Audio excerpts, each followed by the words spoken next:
Iran America युद्ध से जुड़ी हुई बड़ी अपडेट सामने आ रही है। दरअसल ईरान और अमेरिका के बीच जो युद्ध चल रहा है उसमें अब ईरान की बढ़त बनाते हुए दिख रही है। इसलिए क्योंकि लगातार 3 दिनों से यानी कि 72 घंटों में लगभग अमेरिका को 3 बड़े झटके लगे हैं और वो भी 3 खाड़ी देशों से, यानी कि मिडिल ईस्ट से जो भी अभी बड़ी अपडेट आ रही है वो अमेरिका के लिए इस वक्त बड़ी बुरी खबर है। इसलिए बुरी खबर है क्योंकि लगातार जो है कि ईरान अमेरिका पर हमला कर रहा है और इस हमले में अमेरिका को भारी नुकसान सहना पड़ रहा है, भारी झटका लगा है अमेरिका को। कारण इसका ये है कि जो अभी जॉर्डन में हमला हुआ है ईरान का, उसमें भारी संख्या में अमेरिकी सैनिक मारे गए हैं और इसको लेकर के आईआरजीसी ने दावा भी किया था कि 20 अमेरिकी सैनिकों की मौत हुई है, जिस पर प्रतिक्रिया भी अमेरिका का आ गया है और अमेरिका ने भी इस पे पुष्टि कर दी है कि कितनी सैनिकों की मौत हुई है। क्योंकि 20 सैनिकों की जो मौत का दावा आईआरजीसी ने किया था उसको पूरी तरीके से अमेरिका ने खारिज कर दिया है। बाकी ये जो 72 घंटे में जो हमले हुए हैं ईरान की तरफ से, ईरान के इस हमले से अमेरिका इतना नाराज़ क्यों हो गया है और इतना अमेरिका के जो सैनिक हैं वो डर से क्यों गए हैं? दरअसल इसलिए क्योंकि चाहे फिर वो सीरिया हो, चाहे फिर वो जॉर्डन हो या फिर कुवैत हो, तीनों जगहों पर एक तरीके से भीषण हमला हम ये बोल रहे ईरान की हुई है और यही कारण है कि अमेरिकी सैनिकों में डर से हो गई है महसूस, क्योंकि बहुत सारे अमेरिकी घायल भी हुए हैं इसमें। नमस्कार, मैं हूं आनंद कुमार प्रजापति और आप देख रहे हैं दुनिया दरबार। तो सबसे पहले हम अपडेट ये ले लेते हैं क्योंकि जो अपडेट आया है वो अमेरिका के लिए चिंताजनक है और अमेरिका की परेशानी बढ़ा सकता है। कारण ये है कि अमेरिका और ईरान के बीच जो संघर्ष चल रहा है उसमें जो 3 मिडिल ईस्ट में जो 3 देश है जहां पर अमेरिकी एयरबेस है वहां पर बड़ा हमला हुआ है। पहला तो हम जो बता दें आपको, ताज़ा जो अपडेट है वो ये है कि जॉर्डन में जो हमला हुआ था उसको लेकर के अब जानकारी सामने आ गई है। तो पहले हम बता देते हैं हमला हुआ कहां था जॉर्डन में। तो ईरान ने जॉर्डन के अराजक एयरबेस स्थित अमेरिकी नियंत्रण वाले कम्युनिकेशन सिस्टम और फ्यूलिंग स्टेशन को निशाना बनाया था, जिसमें 2 सैनिकों की मौत हुई थी। और वहीं आईआरजीसी ने इस दावे को लेकर के आईआरजीसी ने एक दावा किया इस हमले के बाद कि उसने जॉर्डन में अमेरिकी सैन्य ठिकानों पर हमला कर 20 हैंगर नष्ट किए हैं। और हैंगर मतलब कि जहां पर सैन्य जो विमान होते हैं उसको वहां पर रखे जाते हैं। तो 20 हैंगर नष्ट किए गए हैं और कई सैनिकों को मार गिराया गया है ईरान के हमलों में। लेकिन वहीं पर अमेरिका ने ईरान के इस दावे को खारिज करते हुए बताया कि 17 सैनिकों की मौत हुई है, जिसकी अमेरिका ने पुष्टि कर दी है। उसके बाद हम बात कर लेते हैं कुवैत में जो एयर स्ट्राइक हुई थी। मैं ये 3 दिनों का आपको अपडेट बता रहा हूं, जो 3 बड़े हमले हुए हैं ईरान के।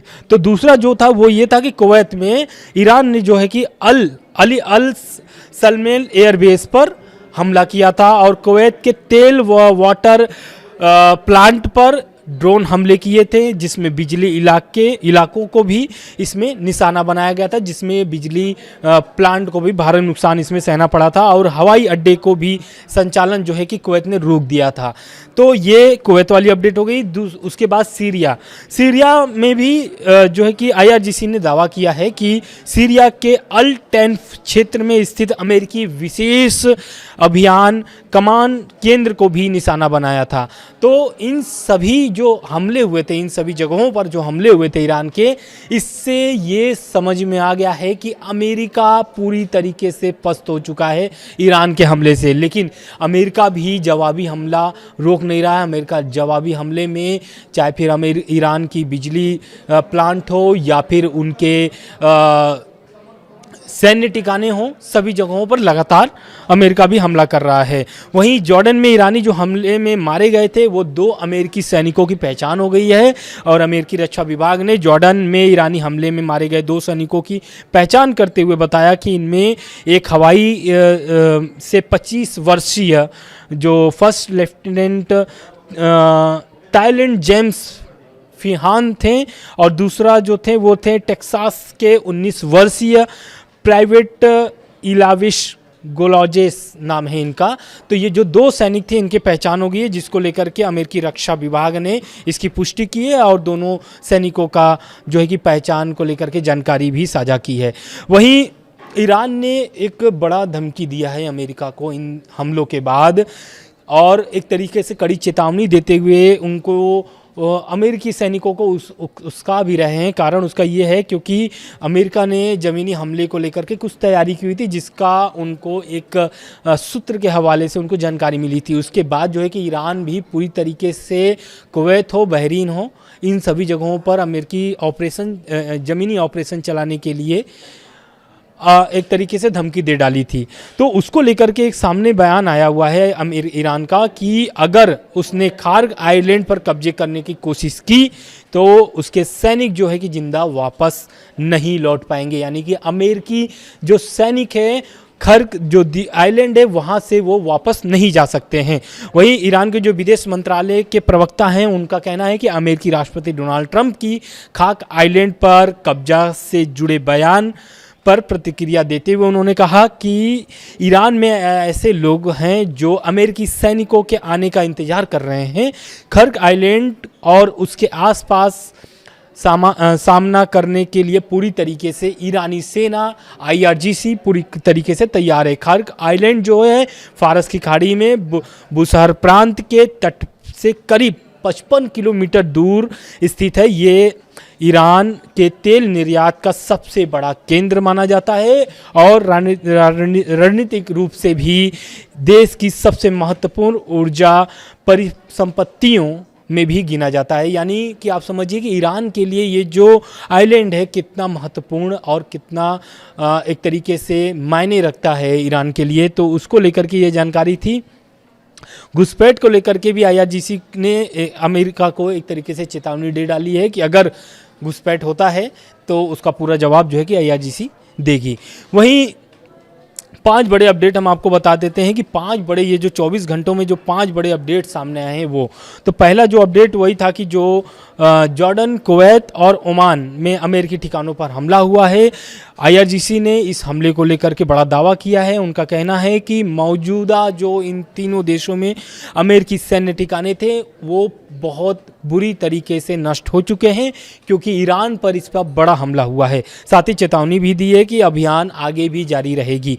वहीं दूसरा जो अपडेट है वो है कि कुवैत में जो डिस्टिलेशन प्लांट, यानी कि जो प्लांट है, बड़े बड़े जो प्लांट है कुवैत में, उसको भारी नुकसान पहुंचा है। बिजली जो प्लांट है उसको भारी नुकसान पहुंचा है, चाहे फिर वो वाटर प्लांट हो। इन सभी दोनों प्लांटों पर बड़ा हमला हुआ है और ईरान के इस हमले से भारी नुकसान भी सहना पड़ा है कुवैत को। मंत्रालय ने इस घटना की पुष्टि करते हुए राहत कार्य जारी होने की जानकारी दी है। वही तीसरा जो है कि ईरान जो है कि बड़ा दावा फिर से कर दिया है और उसका कहना है कि अमेरिका ने परमाणु षड्यंत्र को निशाना फिर से बना लिया है। परमाणु प्लांट को फिर से वो निशाना बना रहा है अमेरिका। ईरान के एटॉमिक एनर्जी ऑर्गेनाइजेशन यानी कि AEOI ने आरोप लगाया है कि अमेरिका ने उनके इस परमाणु प्लांट पर बड़ा एक तरीके से हमला किया है और इस हमले की जो जानकारी जो दिया है वो AEOI ने इसको आरोप लगाते हुए इसकी जानकारी दी है। वही जो चौथा अपडेट आ रहा है वो ये आ रहा है कि ईरान में जो है कि बिजली संकट गहराते जा रहा है। इसके पहले भी ईरान जो है कि ईरान की जो सरकार है वो अपनी जनता से एक अपील की थी कि बिजली और पानी की जो संकट है वो गहराती जा रही है। उसको लेकर के उन्होंने कहा कि जितना ज़रूरत हो उतना ही आप उसका इस्तेमाल करें, क्योंकि लगातार अमेरिका वाटर प्लांट हो या फिर बिजली प्लांट हो, दोनों पर निशाना बना रहा है। तो उसको लेकर के भी एक अपडेट आया है कि अमेरिकी हमलों और भीषण गर्मी के बीच ईरान में बिजली संकट बढ़ गया है। तेहरान समेत कई इलाकों में रोज बिजली कटौती हो रही है और जिससे आम जनजीवन और पढ़ाई प्रभावित हो रही है ईरान की जनता को। वहीं 5वां जो अपडेट वो है कि इराक हॉर्मुज पर निर्भरता घटाने की तैयारी में है, यानी कि स्टेट ऑफ हॉर्मुज से जुड़ी हुई ये अपडेट है।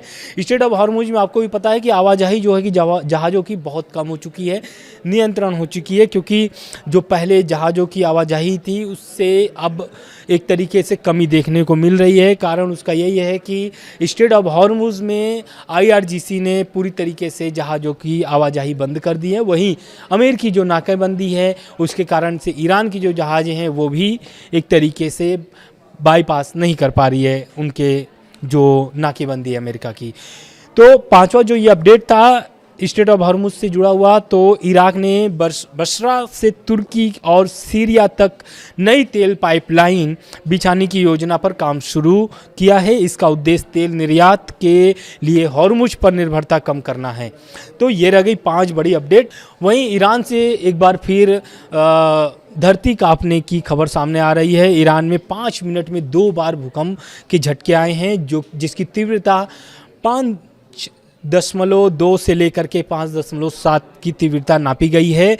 और ये जो इलाका था ईरान का, तो वो ये कैरमानशाह प्रांत के खुजराना प्रांत क्षेत्र में आई थी सुबह। और ये जो इसकी टाइमिंग थी, उसकी टाइमिंग को लेकर के सुबह 7:13 पर नापी गई है ये भूकंप। तो ये भूकंप के झटके थे और घायलों को इलाज के लिए ले जाया गया, क्योंकि इसमें बहुत सारे लोग प्रभावित भी हुए हैं, जिसको लेकर के इलाज के लिए घायलों को अस्पताल पहुंचाया गया। अधिकारियों के मुताबिक बात करें तो प्रभावित इलाकों में राहत और सर्वेक्षण का काम जारी है। एक तरफ तो अमेरिका का हमला, दूसरी तरफ भूकंप, इन दोनों को एक तरीके से ईरान झेल रहा है, क्योंकि ईरान में आप इसके पहले भी आप देखे होंगे कि कई बार भूकंप के झटके आ चुके हैं। और पिछली बार भी जब सीज फायर के पहले भी जब युद्ध चल रहे थे, जंग चल रहे थे, तो उस समय भी भूकंप के झटके आए हुए थे। तो उस समय ये आकलन लगा रहा था IAEA यानी कि अंतर्राष्ट्रीय परमाणु ऊर्जा एजेंसी, ये आकलन लगा रहा था कि कहीं ईरान ने परमाणु परीक्षण तो नहीं कर दिया। हालांकि ऐसा कुछ जानकारी सामने निकल के नहीं आई।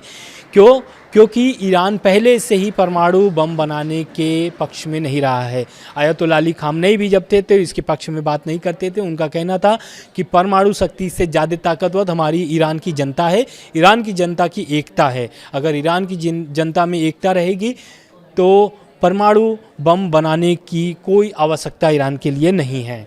तो ये रह गई ईरान और अमेरिका से जुड़ी हुई अपडेट। बाकी जो भी अपडेट आते रहेंगे हम लगातार आपको पहुंचाते रहेंगे। नमस्कार।